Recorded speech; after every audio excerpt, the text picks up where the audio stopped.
Hello and welcome to some more Star Citizen with a summary of Calling All Devs, a Wilmslow Odyssey covering Planet Earth, non-lethal weapons and expressive ship customization. It's actually pretty good information here. Creating the Planet Earth in-game requires some more planetary and biome tech, and they need to develop lots of their tools more first. It's vastly different biomes like the Antarctic, urban areas, desert, fields, jungles, flora and fauna all together are going to be pretty diverse, probably one of the most diverse planets in the game. So they're constantly developing their planetary tech and adding more biomes to it as they go. So the development of other planets and systems gets them closer and closer to being able to tackle Earth. Hurston, coming with 3.3, has a much larger scale than previous moons because it's a full-sized planet. Huge cities, water, and new biomes, for example, are also on there. I suspect the Earth might actually be one of the last UEE planets that gets completed. They describe it as an end goal and as a distant planet, so they're not working on it at the moment. Maybe they've worked on some hero assets for it or whatever, but it's more to do with the biomes and the planetary tech, because their planets are 1/4, 1/6 scale, so they're pretty damn big, and Earth is iconic. It's the only planet that any of us really have any experience with. Non-lethal weapons. So distortion weapons on ships disable ship systems. They'll disable a shield, and then if you hit individual components, they'll remove the power from them, disable them, that sort of thing. I think eventually the idea is that they can short them and cause those individual systems to blow out.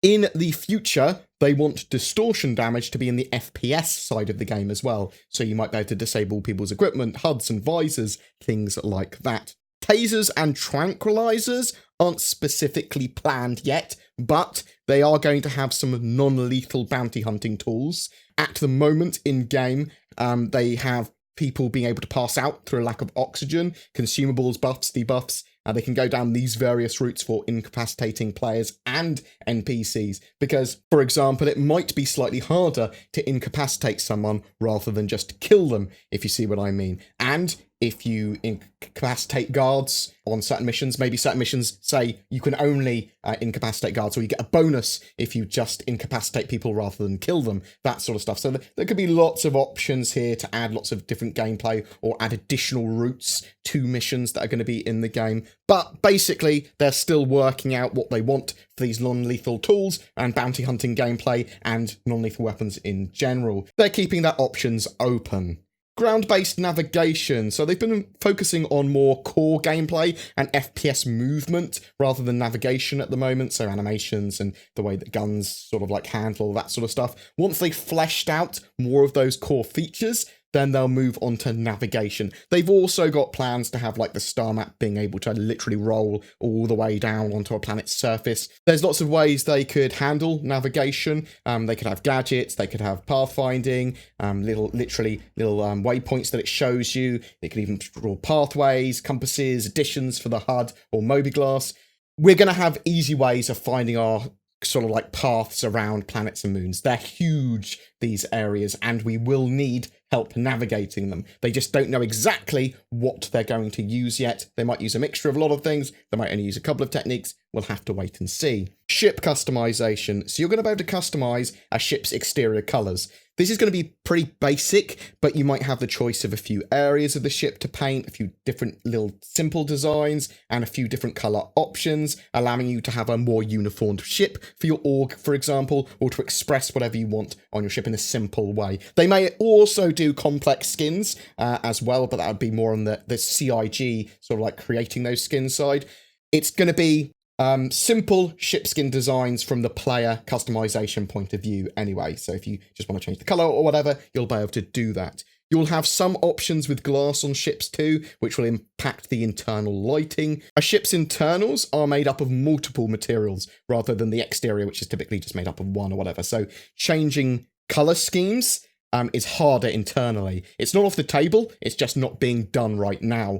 They want to be able to get text on your ship too, and you're going to be able to like have your ship's name or org on there, or some numbers, that sort of stuff. Interior light states will be changeable and choosable by players too. Red warning lights, yellow warning lights, things like that. But there's a few different states to choose from that you can manually turn on and off.